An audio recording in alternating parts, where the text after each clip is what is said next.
शुक्लां ब्रह्मविचारसारपरमामाद्यां जगद्व्यापिनीं वीणापुस्तकधारिणीमभयदां जाड्यान्धकारापहां हस्ते स्फाटिकमालिकां विदधतीं पद्मासने संस्थितां वन्दे तां परमेश्वरीं भगवतीं बुद्धिप्रदां शारदां।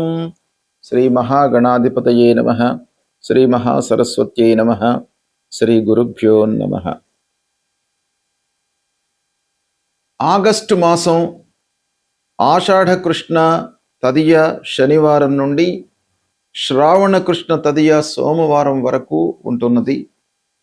అయితే ఈ ఆగస్టు మాసంలో గ్రహస్థితికి అనుకూలంగా అంటే గ్రహస్థితి ఆధారంగా మేషాది ద్వాదశ రాశుల వారికి గోచార ఫలితాలు ఎలా ఉన్నాయి అనేటువంటి విషయాన్ని తెలుసుకుందాం. ఈ ఆగస్టు మాసంలో ఉన్నటువంటి గ్రహస్థితిని గనక చూసినట్టయితే సూర్యుడు 17వ తారీఖు వరకు కర్కాటక రాశిలో సంచరిస్తున్నాడు. తదనంతరం సింహరాశిలోకి ప్రవేశించి మాసాంతం కూడాను సింహరాశిలో ఉంటున్నాడు. ఇక కుజుడు 2వ తారీఖు నుండి మాసాంతం వరకు కూడాను మిథున రాశిలో ఉంటున్నాడు. బుధుడు 5వ తారీఖు వరకు మిథున రాశిలో ఉన్నాడు. 5 నుండి 22 వరకు కర్కాటక రాశిలో సంచరిస్తున్నాడు. 22వ తారీఖు తర్వాత సింహరాశిలోకి ప్రవేశించి మాసం చివరి వరకు కూడాను సింహరాశిలో ఉంటున్నాడు. ఇక గురువు కర్కాటక రాశిలో ఉచ్చ స్థానంలో సంచరిస్తున్నాడు. శుక్రుడు ప్రారంభం నుండి 1వ తారీఖు నుండి కూడాను కన్యా రాశిలో సంచరిస్తున్నాడు. శని మీనరాశిలో వక్రరీత్యా సంచరిస్తున్నాడు ఈ మాసంలో. రాహువు కుంభరాశిలో సంచరిస్తున్నాడు. కేతువు సింహరాశిలో సంచరిస్తున్నాడు. ఈ విధంగా ముఖ్యమైనటువంటి 9 గ్రహాల యొక్క సంచారము ఈ రాశుల్లో జరుగుతుంది ఈ ఆగస్టు మాసంలో. అయితే ఈ సంచారము రాశుల వారీగా ఎలాంటి ఫలితాలను ఇవ్వబోతుంది, ఎలాంటి ఫలితాలు ఉంటాయి, ఏ ఏ విషయాలలో మనం జాగ్రత్తలు తీసుకోవాలి, ఏ ఏ విషయాలలో మనకు మంచి ఫలితాలు కలుగుతాయి, ఒకవేళ ప్రతికూలమైనటువంటి స్థానాలలో గ్రహాలు ఉన్నట్టయితే మనము ఏమి పరిహారాలు చేసుకోవాలి అనేటువంటి అన్ని విషయాలను కూడాను కూలంకషంగా మనము తెలుసుకుందాం. మిథున రాశి వారికి ఆగస్టు మాసంలో ముఖ్యంగా మిథున రాశిలో జన్మించినటువంటి మహిళలకు ఈ మాసం ఎలా ఉంటుంది, ఎలాంటి ఫలితాలు ఉంటాయి అనేటువంటి విషయాన్ని గనక మనం చూసినట్టయితే ఈ మాసంలో సూర్యుడు 2, 3 స్థానాలలో సంచరిస్తున్నాడు. 2వ స్థానం ప్రతికూలమైనటువంటి ఫలితాలను ఇస్తుంది. 3వ స్థానంలో సంచారం చాలా కలిసి వస్తుంది. ఇక కుజుడు జన్మస్థానంలో సంచరిస్తున్నాడు, ప్రతికూలంగా ఉన్నాడు. బుధుడు 1, 2, 3 స్థానాలలో సంచరిస్తున్నాడు, అనుకూలంగా ఉన్నాడు. గురువు ప్రధానమైనటువంటి గ్రహము 2వ స్థానంలో ధనస్థానంలో సంచరిస్తున్నాడు. ఇది చాలా అనుకూలాన్ని మనకు కలిగించేటువంటి అంశం. తద్వారా మన లోపల ఒక సంతోషము అనేటువంటిది కలుగుతుంది ఈ మాసం లోపల. శుక్రుడు 4వ స్థానంలో సంచరిస్తున్నాడు, అనుకూలంగా ఉన్నాడు. శని 10వ స్థానంలో ప్రతికూలం. రాహువు 9వ స్థానంలో ప్రతికూలం. కేతువు 3వ స్థానంలో ప్రతికూలం. ఈ విధంగా 8 గ్రహాలు ఈ స్థానాలలో సంచరిస్తున్నాయి. అయితే ఈ స్థానాలలో సంచరించడం మూలకంగా ఎలాంటి ఫలితాలు, నెట్ ఎఫెక్ట్ ఎలా ఉంటుంది అనే విషయాన్ని మనం చూసినట్టయితే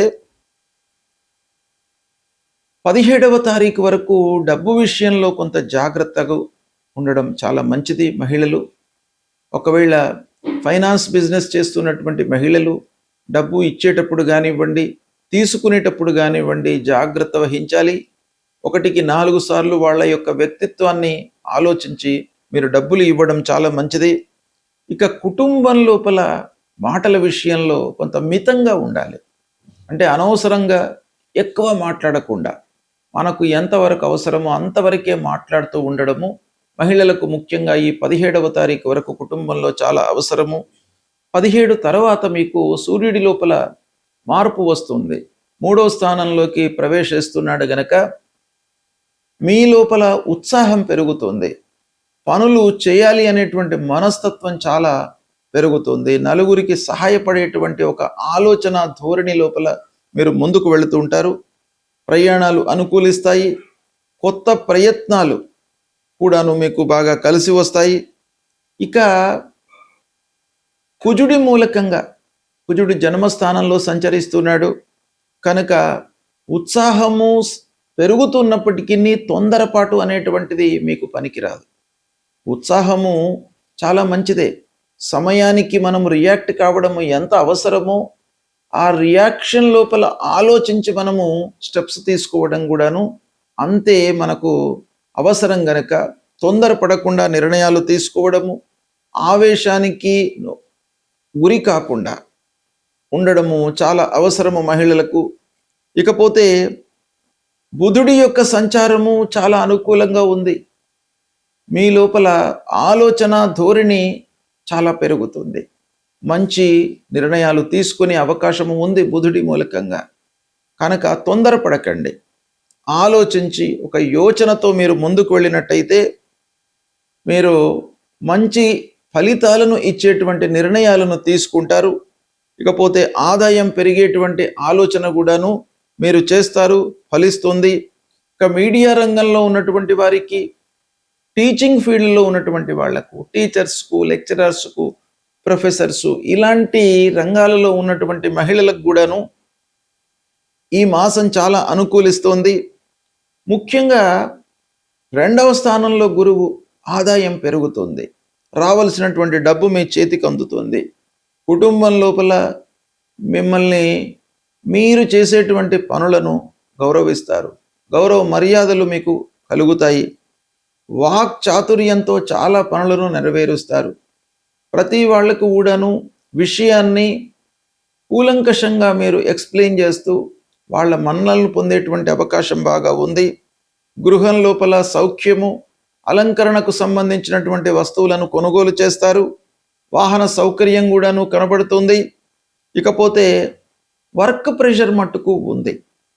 శని 10వ స్థానం, రాహు 9వ స్థానం, ఈ సంచారం మూలకంగా చేసేటువంటి పనుల లోపల వర్క్ ప్రెషర్ పెరిగేటువంటి అవకాశము ఉంది.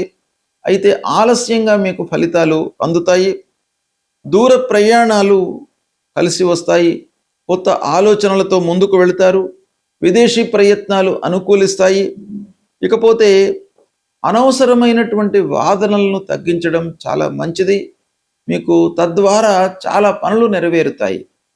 అంటే కొన్ని విషయాలలో మీరు వాదించకుండా మౌనంగా ఉన్నట్టయితేనే మీకు అనుకూలమైనటువంటి ఫలితాలు కలిగే అవకాశము ఉంది. ఇక ఉద్యోగం చేస్తున్నటువంటి మహిళలకు గుర్తింపు లభిస్తుంది. ఆఫీసులో కానివ్వండి, సమాజంలో కానివ్వండి, కుటుంబంలో కానివ్వండి, మీకు గుర్తింపు లభిస్తుంది. ఇక స్వయం ఉపాధి లోపల ఉన్నటువంటి వాళ్ళు, సెల్ఫ్ ఎంప్లాయ్మెంట్ లోపల ఉన్నటువంటి మహిళలకు కూడాను కొత్త ఒప్పందాలు ముందుకు వచ్చేటువంటి అవకాశాలు ఉన్నాయి. ఆర్థిక లావాదేవీలలో మీరు సంతృప్తిగా ఉంటారు. ఇకపోతే పెళ్ళైనటువంటి మహిళల విషయం ఆలోచించినట్టయితే భర్తతో మంచి సహకారం లభిస్తుంది.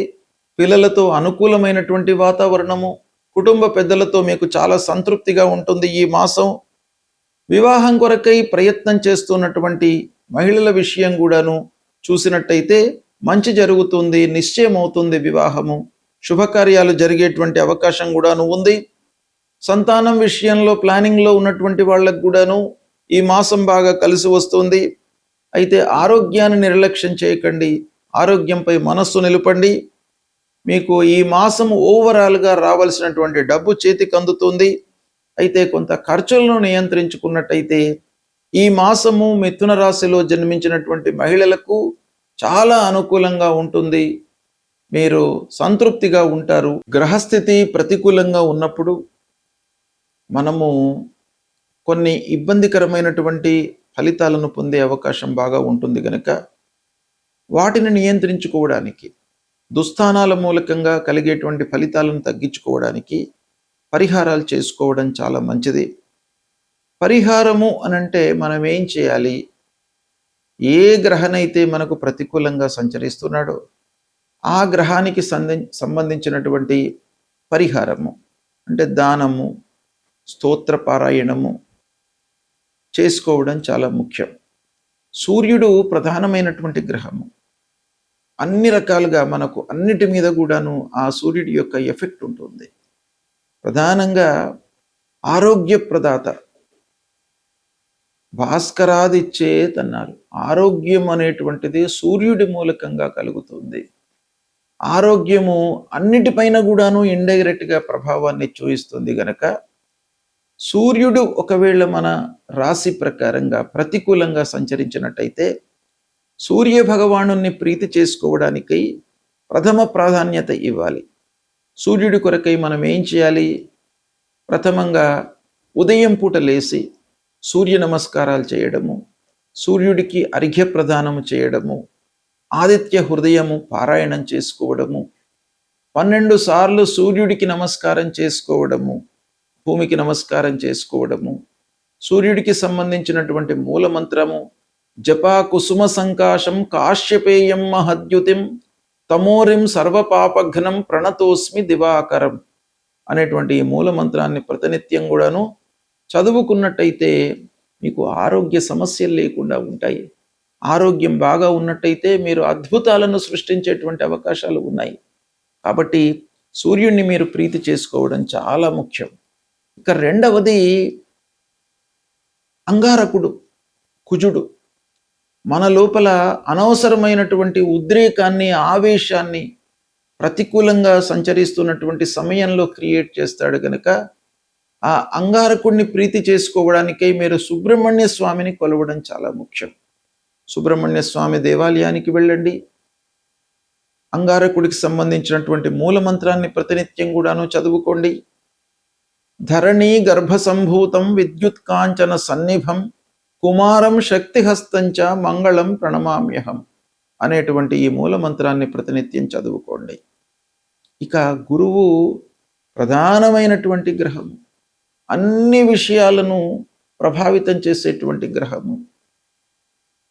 మనము అనుకున్నటువంటి కోరికలను మనకు కలిగించేటువంటి గ్రహం గనక ప్రతికూలంగా ఉన్నప్పుడు గురు భగవానుని ప్రీత్యర్థమై తల్లిదండ్రులను సేవించడము, దక్షిణామూర్తి స్తోత్ర పారాయణం చేయడము, దత్తాత్రేయ స్వామి దేవాలయానికి వెళ్ళడము, గురు చరిత్ర పారాయణం చేసుకోవడము, దేవానాంచ ఋషీణాంచ గురుం కాంచన సన్నిభం వందనీయం త్రిలోకానాం తం నమామి బృహస్పతిం అనేటువంటి మూలమంత్రాన్ని ప్రతినిత్యం కూడాను చదువుకోండి. మీకు మంచి ఫలితాలు కలుగుతాయి. ఇక శనైశ్చరుడు ప్రధానమైనటువంటి గ్రహము, ఎక్కువ రోజులు ఒక రాశిలో సంచరించేటువంటి గ్రహము కనుక ఆ గ్రహం యొక్క ప్రభావం కూడాను మనకు చాలా ఉంటుంది. కనుక దుస్థానంలో సంచరిస్తున్నటువంటి సమయం లోపల శనికి సంబంధించినటువంటి మూలమంత్రం నీలాంజన సమాభాసం రవిపుత్రం యమాగ్రజం ఛాయా మార్తాండ సంభూతం తం నమామి శనైశ్చరం అనేటువంటి మూలమంత్రాన్ని ప్రతినిత్యం చదువుకోండి. ఆంజనేయ స్వామి దేవాలయానికి వెళ్ళండి. ఆంజనేయ స్వామి మూలకంగా, ఆయన యొక్క అనుగ్రహం మూలకంగా మీ లోపల భయభ్రాంతులు లేకుండా ధైర్యము, బుద్ధి, బలము ఇవన్నీ కూడాను మీకు సమకూరుస్తాడు. కాబట్టి ఆంజనేయ స్వామి, తప్పకుండా ఆంజనేయ స్వామిని దర్శించుకోండి. హనుమాన్ చాలీసా చదువుకోండి. ఇక రాహువు చాలా రోజులు ఒక రాశిలో ఉండేటువంటి గ్రహము. రాహువు మూలకంగా మీకు మనిషి లోపల ఒక అసంతృప్తి అనేటువంటిది వస్తుంది. మనం ఏది చేసినప్పటికీ ఫలితము మనకు రాదేమో అనేటువంటి ఒక భయాన్ని, ఆందోళనను క్రియేట్ చేసేటువంటి గ్రహము రాహువు. కాబట్టి రాహువును ప్రీతి చేసుకోవాలి దుస్థానంలో సంచరిస్తున్నటువంటి సమయంలో. కనుక రాహువు కొరకై అమ్మవారిని సేవించండి, అమ్మవారి దేవాలయానికి వెళ్ళండి, దుర్గామాతను కొలవండి, దుర్గా సప్తశ్లోకిని ప్రతినిత్యం కూడాను మీరు పారాయణం చేసుకోండి. మహిళలకు ముఖ్యంగా దుర్గా అమ్మవారికి సంబంధించినటువంటి ఈ దుర్గా సప్తశ్లోకి మీరు ప్రతినిత్యము పారాయణం చేసుకున్నట్టయితే అమ్మవారికి సంబంధించినటువంటి అనుగ్రహము మీకు కలుగుతుంది. అన్ని రకాలుగా ఇబ్బందులు, భయము, ఆందోళన, పిల్లల విషయంలో, భర్త విషయంలో, కుటుంబం లోపల ప్రశాంతత, ఇవన్నీ కూడాను మీకు కలుగుతాయి గనక సప్తశ్లోకి పారాయణం ప్రతినిత్యం కూడాను మహిళలు చేసుకోండి. తప్పకుండా మీకు మంచి ఫలితాలు కలుగుతాయి. అదేవిధంగా గణపతిని స్మరించండి, గణపతి దేవాలయానికి వెళ్ళండి. సంకష్టహర చతుర్థి అనేటువంటిది ప్రతి మాసం లోపల పౌర్ణిమ తర్వాత 4వ రోజున వస్తుంది. ఆ రోజు మీరు ఉదయం నుండి చంద్రోదయం వరకు ఉపవాసము ఉండి గణపతిని సేవించి చంద్రోదయం అయిన తర్వాత మీరు భుజించినట్టయితే ఆ విఘ్న నాయకుని యొక్క అనుగ్రహం మీకు లభిస్తుంది. పనుల లోపల ఆటంకాలు లేకుండా మిమ్మల్ని కాపాడతాడు. ఇవి మీరు ఆచరించండి, సత్ఫలితాలను పొందుతారు. శుభం.